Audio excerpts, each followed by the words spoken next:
A gray fog had settled thick over the Oregon coastline, the kind that blurred the boundary between land and sea and muffled the sound of the waves into something heavy and timeless.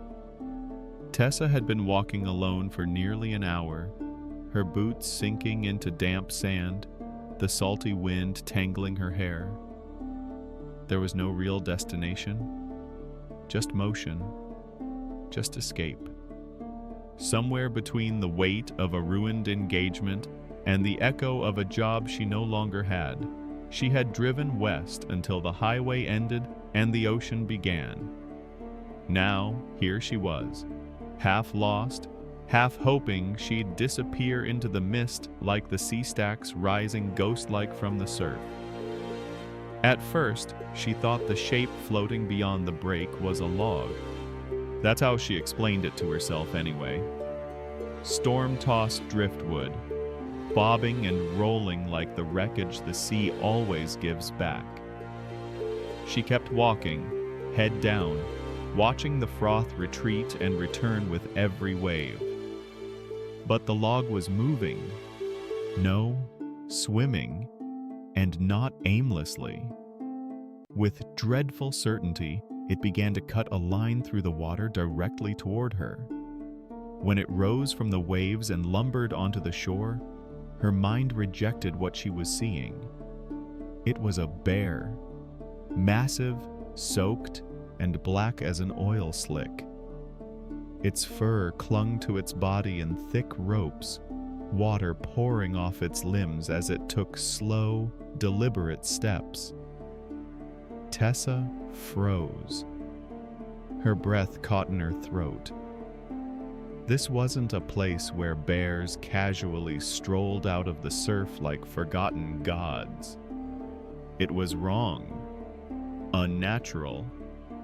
The bear's eyes, amber and wild, locked onto hers. It took another step, then another. She stumbled backward, heart hammering, her boots slipping in wet sand.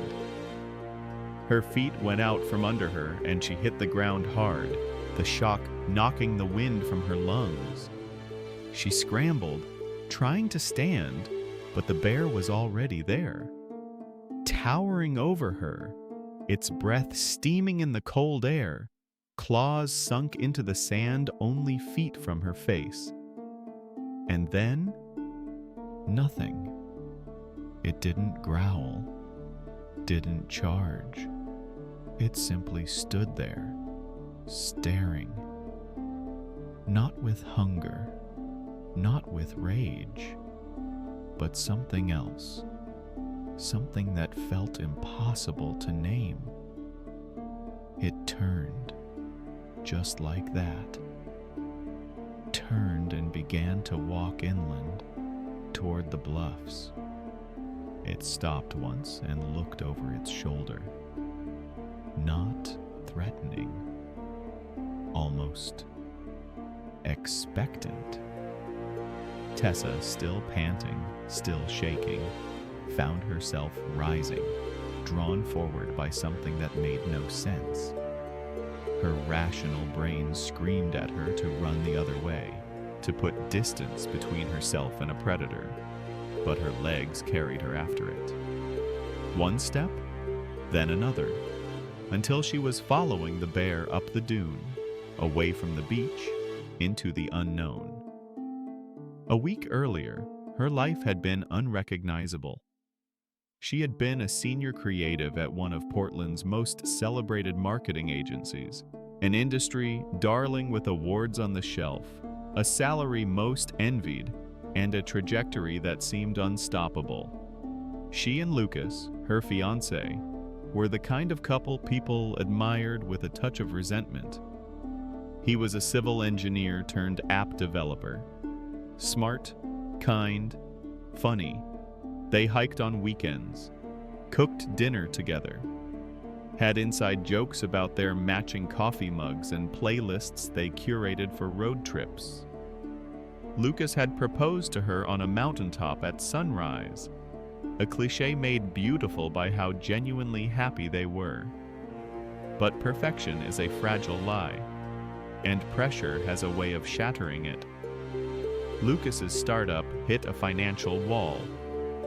Her agency won a massive campaign that demanded sleepless nights, constant travel, and endless stress. Communication broke down, resentment crept in, and then there was the photo. Her, sitting too close to a male colleague at a hotel bar in Los Angeles, her hand resting near his on the table, caught in the lens of an industry blog. She told Lucas it was innocent. He didn't believe her, or maybe he didn't want to. The engagement ended in words that couldn't be taken back. Days later, she was fired. Too many late arrivals. Too many missed deadlines. She'd thought she was indispensable, until she wasn't. HR handed her a cardboard box and a quiet, clinical goodbye. And that was it. In less than a month, her identity had been torn away. No fiancé, no career, no idea what came next. She had driven to the coast without thinking. She had packed a bag, filled a thermos, and followed the highway until her phone lost signal. The cottage she found was barely more than a shack. Old, creaky, with salt eating through the window frames. But it overlooked the water, and that was enough. She walked every day, trying to lose herself in the rhythm of the tides. She didn't cry. She didn't sleep much either. She just existed. And now here she was, following a soaking wet bear through a sea-blasted trail, half aware she was probably insane, but unable to stop. The bear led her around a rock outcrop, through a narrow split in the cliff face, and into a hidden cove. A place invisible from the beach, tucked behind stone and silence. The wind died here. The ocean's voice became a distant whisper.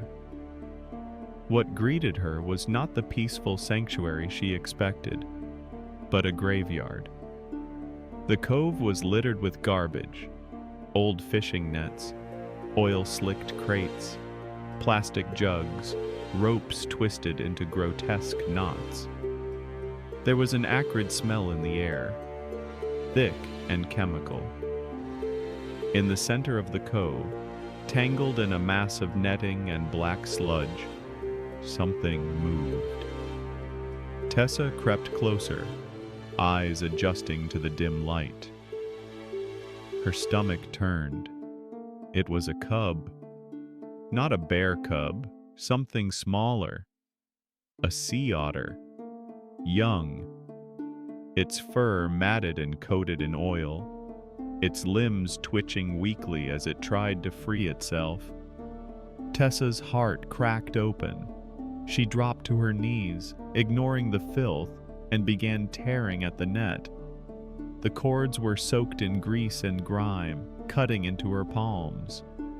The bear, silent, ever present, watched from the shadows. She didn't speak, didn't look up, just worked. Desperation fueled her hands as she broke strand after strand, breathing hard, the stench making her gag. Finally, with one last pull, the net gave way. The otter collapsed against her chest, shivering and slick with poison. It was still breathing. She held it, wrapped in her arms, as her tears finally came. Not sobs, just a steady stream, hot against her cold skin. The bear made a deep, guttural sound, something ancient and aching, and then turned, its massive frame disappearing back into the cave without a sound. Tessa stayed there for what felt like hours, cradling the tiny life against her. She would take it to a wildlife rescue. She would clean it. She would try to help. She didn't know what tomorrow looked like, but she knew she wasn't empty anymore. The bear hadn't just led her to the otter, it had led her to herself. Something about that moment, the impossible encounter, the silent request for help, the sacred stillness of the cove, unlocked a part of her she thought was lost. Her pain hadn't vanished, her grief hadn't healed, but something inside her had changed. She had followed fear into the unknown and found purpose on the other side. She would remember those amber eyes for the rest of her life.